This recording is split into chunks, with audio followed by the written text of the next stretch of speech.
Il y a des choses dont on ne se lasse pas, des choses très cheloues. Bienvenue sur Watch Mojo français. Aujourd'hui nous faisons le décompte du top 10 des addictions les plus étranges. Oh no.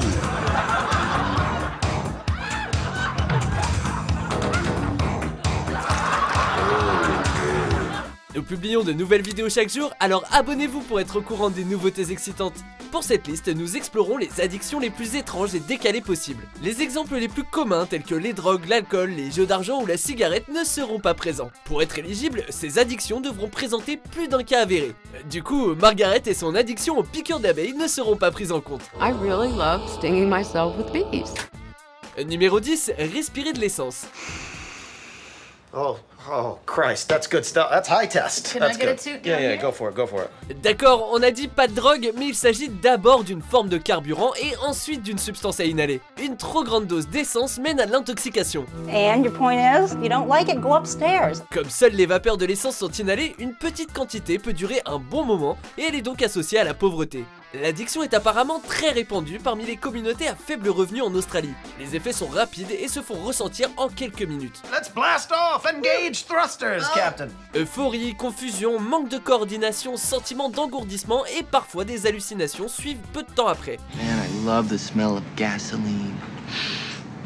Yeah? Gives you brain damage. Malheureusement, les répercussions sur la santé sont graves et la mort est fréquente chez les individus qui inhalent de l'essence. She takes a sniff every 10 minutes and even wakes up in the middle of the night for a fix. Numéro 9, la chirurgie esthétique. I've had 125 procedures. Des retouches bon marché aux opérations plus coûteuses, l'addiction peut prendre diverses formes. Les modifications corporelles de tout type peuvent être addictives. Mais si d'autres formes comme les tatouages et les piercings offrent une montée d'endorphine et d'adrénaline suite à la douleur inhérente à l'opération, une addiction à la chirurgie esthétique, qui est souvent réalisée sous divers types d'anesthésie, vient d'une dysmorphobie. They had told me that weight gain was part of the side effect of having it. La cause exacte de la dysmorphobie est encore obscure, mais elle se caractérise par une insatisfaction écrasante de son apparence. Plastic surgery might make you look good on the outside, but you still might feel bad on the inside. But I'd look good on the outside, right? Yeah, but you'd feel bad inside. Plastic surgery it is. Dans le cadre d'une addiction à la chirurgie esthétique, une poursuite irréaliste d'un idéal physique très changeant pousse les patients à subir d'innombrables opérations pour apaiser leur forme de dysmorphobie. I'll keep on going until they hammer the last nails in my coffin.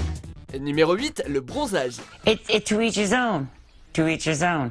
I like to tan. Elle a été durement appelée tanorexie par les médias. Mais ni l'anorexie ni le bronzage ne doivent être pris à la légère, il s'agit de troubles graves associés à la maladie mentale. Une dose de vitamine D c'est bon pour la santé tant que l'exposition aux rayons UV est minimisée. Mais les individus qui se rendent dans les salons de bronzage tous les jours, voire plusieurs fois par jour, font bien plus que s'imposer une idée de la beauté irraisonnable. Ils augmentent drastiquement leur risque d'avoir un cancer. What are you doing? Gotta keep the tan up. It's not a skin color, it's a lifestyle, Brian.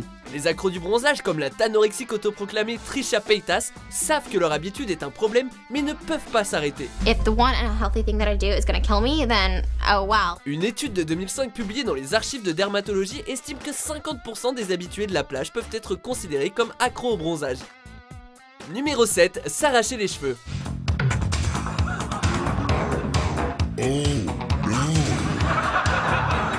S'arracher les cheveux, c'est un moyen classique de communiquer le stress ou l'inquiétude. I was pulling so much then. I got rid of most of my hair and it was uncontrollable. Si le geste est commun, on estime qu'il s'agit d'une habitude compulsive pour environ 11 millions d'Américains. La condition psychologique appelée tricotillomanie ne se limite pas à la tête. Certains arrachent les poils de leurs sourcils, bras, jambes, aisselles et même parfois ceux de la région pubienne. My habit is I like to pluck my pubes. S'il est plus subtil que d'autres formes d'automutilation, le fait de s'arracher les cheveux vient du même besoin psychologique d'exercer un contrôle sur le corps humain lorsqu'on a l'impression de ne pas contrôler d'autres aspects de sa vie au niveau personnel ou professionnel. See, my scalp hurts right now. Like it hurts from pulling my hair out last night. Il arrive même que les tricotillomaniaques mangent leurs cheveux après les avoir arrachés. Numéro 6, assister à des enterrements. Dude died in a hang gliding accident. What an idiot.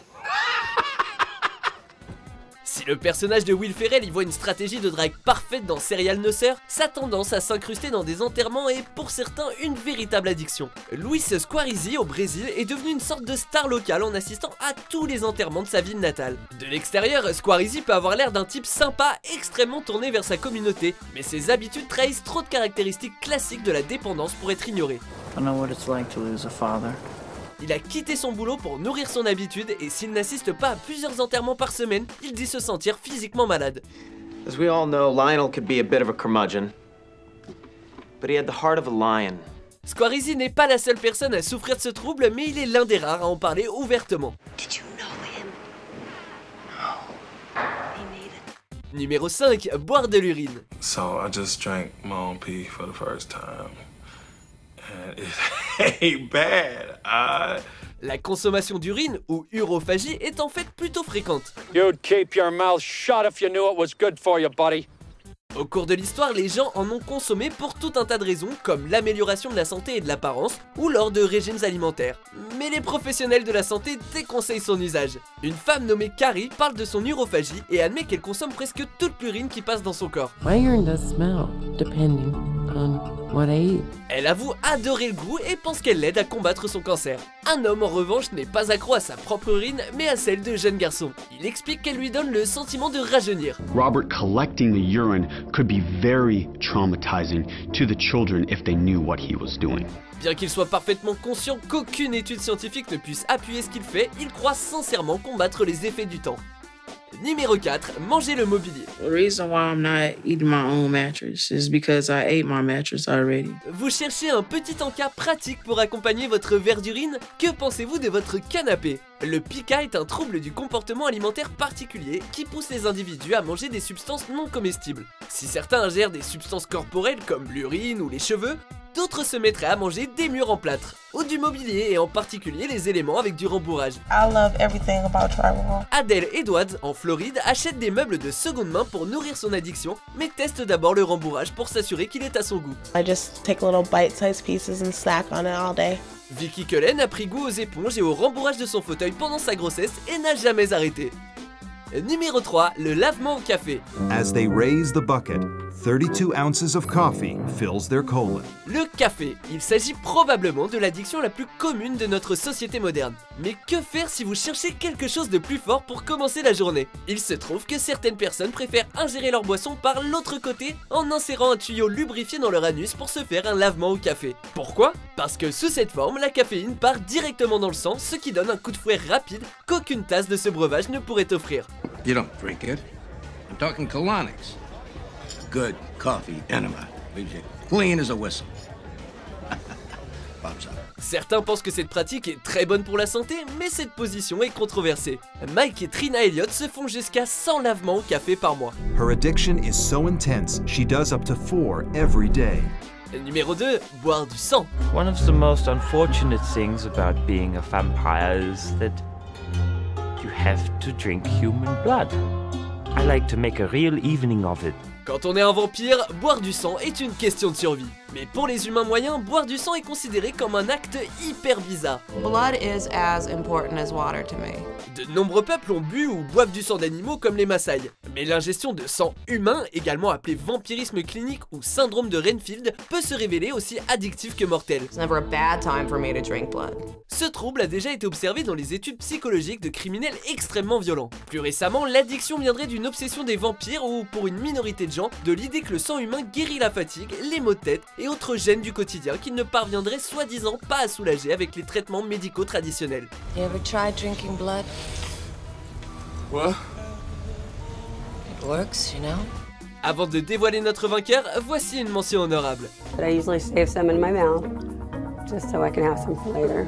Numéro 1, manger des excréments. She wouldn't give him cake. This poison. Something's up. La coprophagie est une forme de syndrome de Pica des plus perturbantes. Les scientifiques ignorent ce qui cause ce syndrome. Certains pensent qu'il pourrait être lié à des carences en minéraux tels que le fer. Mais cette obsession ne peut pas compenser pour les déséquilibres alimentaires. And that is so selfish. It's good. Is it? Is it sweet? Oh. So sweet. La coprophagie peut prendre 3 formes. Hétérospécifique, alias l'ingestion d'excréments d'autres espèces, l'allocoprophagie, ou consommer les matières fécales d'une autre personne, ou encore l'autocoprophagie, c'est-à-dire manger ses propres excréments. On a aussi observé ce trouble dans plusieurs cas de schizophrénie grave et dans le syndrome Prader-Willi. What do you put in here that makes it taste so good? Le plus étrange dans cette addiction absolument dégoûtante, c'est qu'elle est plus fréquente que d'autres sur cette liste. Vous êtes d'accord avec notre sélection ? Jetez un coup d'œil à ces autres super vidéos de WatchMojo français et n'oubliez pas de vous abonner pour être au courant des nouveautés.